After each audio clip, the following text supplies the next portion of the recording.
I'll let you announce it, Steve. Okay, so this is the new Marty Scorsese film, Killers of the Flower Moon, which is exclusive to Apple TV Plus because it's an Apple original, as I understand I also, it's out. I have it on Kaleidescape. Okay, all right. Yep, Okay. came Well, out. It actually came out a little while ago on Kaleidescape, as a matter of fact. Okay. Yep. Oh, I thought it was Apple exclusive. Oh, well, there we go. Oh, no. So Martin Scorsese's new film, and I'm actually think of myself as a Scorsese fan. I like most of his movies. The last one that I saw of his, The Irishman, I've seen 3 times. That's 3.5 hours long. Really enjoy it. You know, The Departed, Shutter Island, obviously Casino, Goodfellas.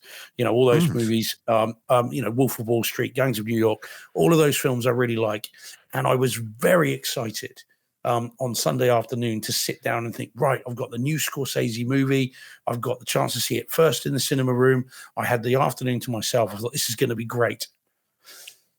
And then 45 minutes into the film, that excitement had dissipated somewhat. And I began to think, what is this movie? If it's a whodunit, I don't get it because I know who's doing it. If it's about the victims of this particular horrible series of events, why are we not really seeing them? And I watched it and I watched it and I watched it and I watched it and I watched it. And then I thought, thank God, there must only be about 20 minutes left. Yeah. And then I turned on the thing and there was an hour to go. Oh my God. Yeah. I think this is torture. And so I finished off the last hour last night. Under some sufferance, I have to say. I thought, well, I've got to finish it. It felt like homework. It really did. And whilst the last hour kind of is a bit better, there are some odd acting choices made, some strange story beats, and by the end of it, I was very, very glad it was over. And I Fatigued. will never will I see this film again. I will not buy it. I will not watch it. This is a Scorsese film to just forget about for me. And I appreciate that is a niche view, although looking on Rotten Tomatoes, there are a number of critics that were similar, but by far and away, most critics love it. But I'm afraid this is the awards seem to love it too. So. Well, yeah. But indeed. But like I said, I love The Irishman. That was 3.5 hours. It's not the length, it's the story. And if it's a good story, like JFK, like Oppenheimer, the length doesn't matter. But if the story is turgid and repetitive and flat out dull, then it just, that time just drags. Now, having said that, it does look good. I mean, there are some razor sharp images in this of old time clothing and everything like that. So that's fine. There's actually some decent home cinema audio as well. It's in Atmos on Apple TV Plus. There is a chase sequence at the beginning, well, a race sequence, in fact, which does sound quite good. And the cars go right down the side of the room and stuff like that. There is a nice moment where 2 characters are sat in at a dining table, and it's raining outside, and one of the characters says to the other one, just shh, let's just listen. Yeah. And I actually thought it was raining outside my room because it was all around. So that was good, but not enough to entertain me for 3.5 hours of hell. So yeah, this like I said, I will not be seeing this movie again. Thank you very much. What did you think, Deej? I heard a few reviews similar to yours. I'm giving it the benefit of the doubt. So I bought this. I think I pre-purchased it, and then it had dropped a few weeks ago, but I hadn't had a chance to see it. And the opening scene, I was like, oh man, I thought this was going to be another 3 hours of like Oppenheimer, where the sound and the score and everything just moves you through that movie. And because the opening to this, and there are some really good use of sound and Atmos and bass. And there's some really, really good stuff in here. I loved that opening scene. The music, the bass, the beats coming through you. And I was like, here we go. It was a slog. it was brutal because it like literally went off a cliff after that. Like just exactly the tone, but the tone of the movie is that. I mean, this to me is like, if this is, I don't know if it's based off a true story or if it's based off true events, if this is actually because of the way, are the names in this real or is it made from, you know what I mean? I don't know that. Yeah, that I don't exactly. know. Yeah. I don't know. This movie is so difficult to watch that I would put it, it's not as well made, but I would put this on like Schindler's List type difficulty to watch because of what happens here, what goes on with these people, and the vile evil of an individual, right?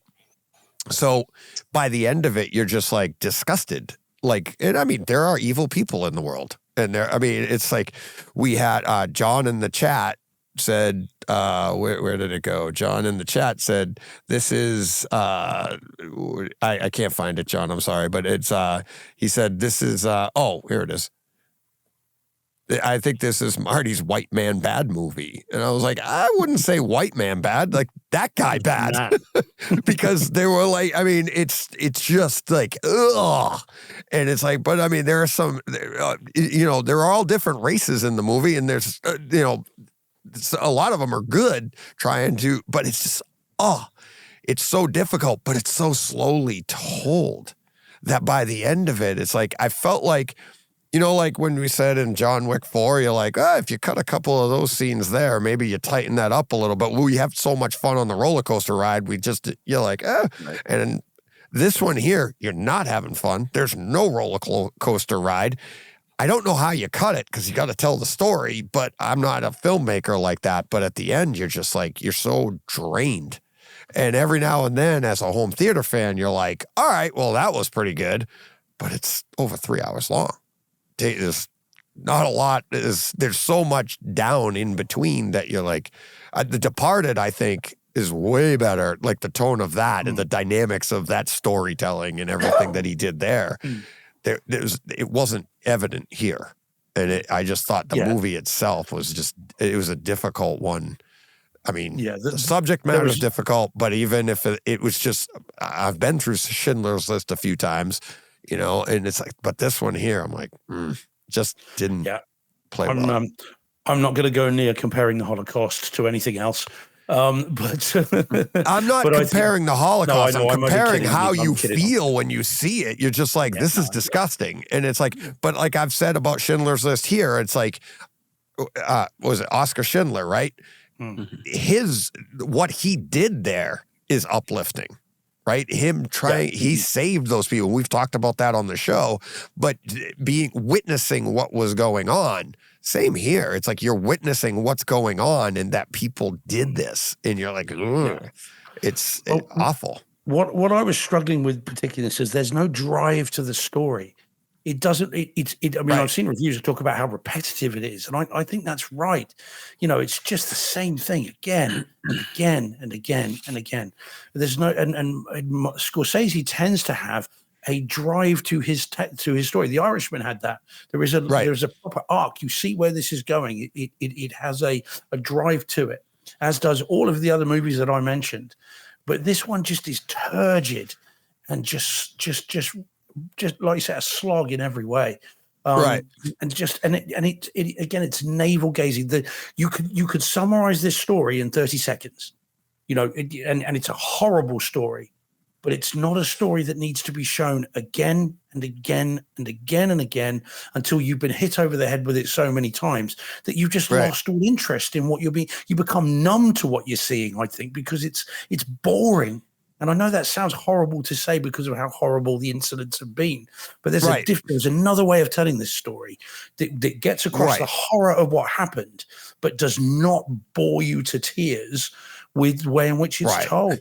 You know, and John Thompson, you know, he's seen it 3 times. John, you're a better man than me. We've seen it 3 times, but says the second time it played better. It is self-indulgent. And I think that, I mean, I don't like to say that about Martin Scorsese because the guy's a genius, but it does feel a bit navel gazing. It is a bit just don't show one scene of something if 12 scenes will do. And that's kind of how this felt. And some odd choice in DiCaprio's acting at times as well. Not quite sure where the jutting lip for the last half comes from, but it's really odd. He suddenly just starts talking in a weird way. The whole movie, I thought DiCaprio was just doing Sling Blade, and I thought, and I thought De Niro was doing Springsteen. His mannerisms, the way he talked, he was like nailing like how Springsteen talks, and I've watched him so much. I was like, you're doing Springsteen, he's doing Sling Blade, and I was it was odd. It was odd, and like I said, I'm quite happy to not experience this again. Yeah, look, let us know what you think of it, John. I could tell you right now, I won't have an opinion. Yeah, you have swayed me. I wasn't sure I wanted to see it to begin with, but I would have given it the benefit of the doubt based on the cast and the director. But quite. Now I was really looking forward to it. I don't know that I will. No, I actually, somebody in the chat said they saw the trailer and they were out on the trailer. I loved the trailer. I was like, that looks good, because I loved what DiCaprio was doing. I mean, even in the trailer, I'm like, this looks really good. And and then even like I said, how it opened, I was like, all right, I'm all in on this. This is going to be, And it's like you're waiting for that more, like keep the movie moving, and it didn't. To your point, Steve, it's like it was just like, oh, here we go. I mean, I hate to not form my own opinions, but when the both of you are telling me that. Right, pass. Mr. Brightside over here. That's the thing. Like, generally, I want to watch it and make my own opinion, but 3.5 hours is a long time. When DJ don't like it, and DJ like everything. Yeah, exactly. I want to see John's version. John has redone this. Look, Marty doesn't hit home runs all the time. Casino, The Departed, Foodfellas. That sounds really good. I missed that one. Fellas, yeah. That sounds cool. That's John on Sundays. That's my kind of movie. Yeah, that's my kind of movie. Sometimes Monday night. Fellas. That's awesome. Sorry, John. It's not your fault. I know what you meant. That was funny. That was great. That was funny. I thought he was saying that those were the ones that he didn't hit home runs on. I'm like, man, I like all three. I was like, I like all three of those. Not everybody movies. hits home. You can't hit a home run on everything. Right. Look at our shows. Yeah. Thanks for watching this clip from our live stream.